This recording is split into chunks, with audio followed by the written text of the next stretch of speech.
didn't really have a name for it. Several of us had started doing just pieces of music, if you wanted to call it music, as some of us really don't, that the main thing they had in common was repetition.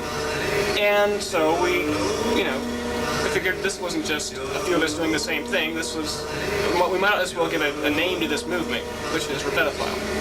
The only thing that really unites us is that we all do and have done very similar sorts of pursuits here. Perhaps there's something that you've heard, or some sound that you enjoy that you like repeating over and over again. Popular music likes to abuse this repetition, Except that that's on a much larger scale format. You hear the same song 5 times in an afternoon on the radio, and it ingrains it in your head. We believe in a much more direct approach, where you hear the same sound, say 300 times within a 5-minute period. It's very soothing, it's very enjoyable, and I'm sure there's people out there who would enjoy this. Public demonstrations that we've had have proved to be either very successful, or we've had a lot of people complain.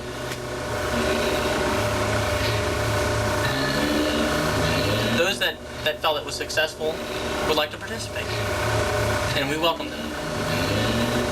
We are all Repetophile in some way. Well, we are part of Repetophile, and here's our beautiful slogan, marketable.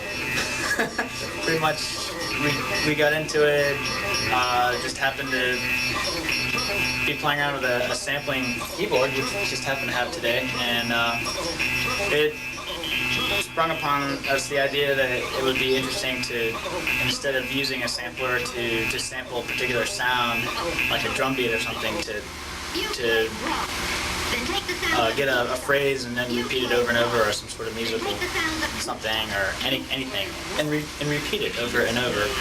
And gradually the idea just started to take form, to combine different kinds of lots of things repeating at once, and then the name Repetophile popped up, and then it just blossomed into a whole bunch of interesting little side projects and small shows and other things.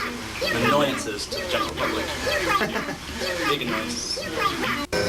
Well, as far as methods are concerned, we really started, the other members own samplers. Many of the other members own samplers. These are electronic sampling keyboards that take a sound and digitize it, place it in.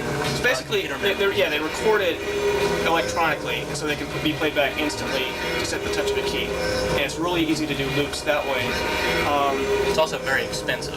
Yeah, neither of us own the samplers. Well, actually, there's a small sampler on the floor here that isn't very useful, but it does some stuff. But the important thing about Repetophile is that we take a sound, a noise, something from popular music, or not so popular music, and we loop it.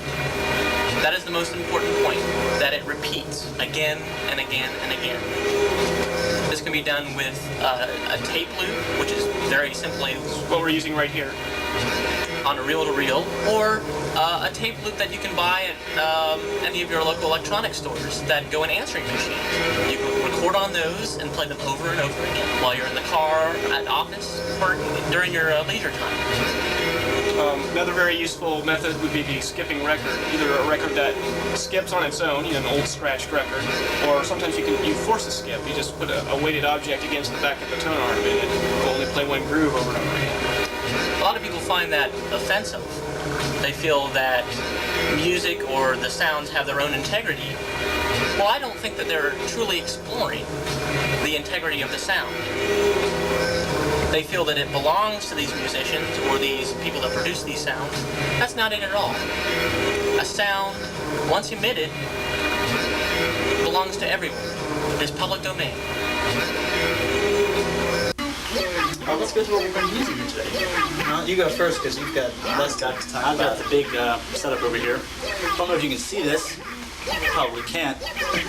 But this is your portable home stereo, dual cassette player with buttons down here. I will be using 2 buttons, play and rewind, over and over again with these 3 tapes, of which I do not know what's on them. A bunch of spoken word stuff. So I'll be randomly playing things that'll go through this big speaker, and also what he is playing here will go through this big speaker.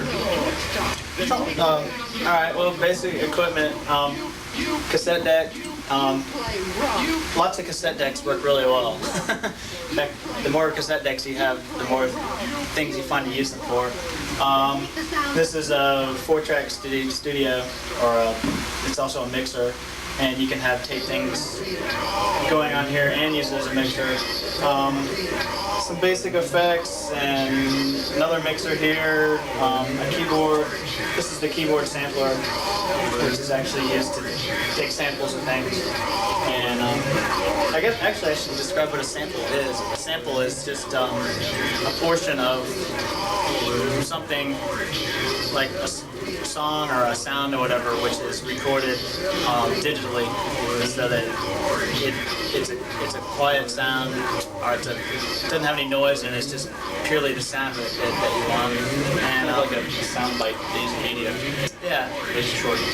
and you can do it with cassette tapes too, but it works a lot better, of course, digitally. You have all the wonderful computerized world to help you out. Knowledge.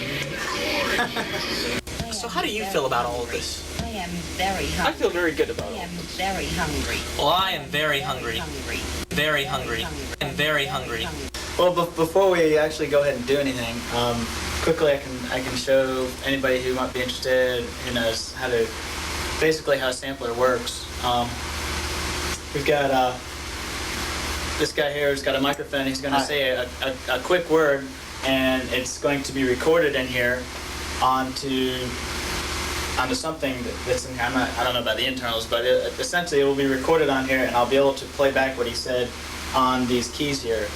So let me get it set up and say a word now. Detergent. Okay, that was it. That was as exciting as it gets. Thank you. Good night. So now I can go back and I can play what he just said. Detergent. Detergent. Detergent. So now he's forever locked onto a magnetic disc. Detergent. Detergent. Detergent. And by playing the different keys, it plays a different note. So say it was recorded, this happened Detergent. to be the note A that recorded that, the next step up would be a Detergent. B and Detergent. or such. So if you recorded a musical note, it would follow like on a piano. So that's the way it works. Detergent. Detergent. Demonstrate the whole kit and caboodle. Well, let's see. Down here we had, Blister. oh, fine word, and Rash. Blood vessel. Detergent. none of which are necessarily related. Blister. Rash. Blood vessel. Detergent. So just the fun you can have is truly remarkable. I guess that's it. Put it to a beat and you can sell lots of records. Can we shoot that again? Should we play something here? Or? Why, sure. Why, of course. Okay. Orange. Orange. I'm sorry? Sure.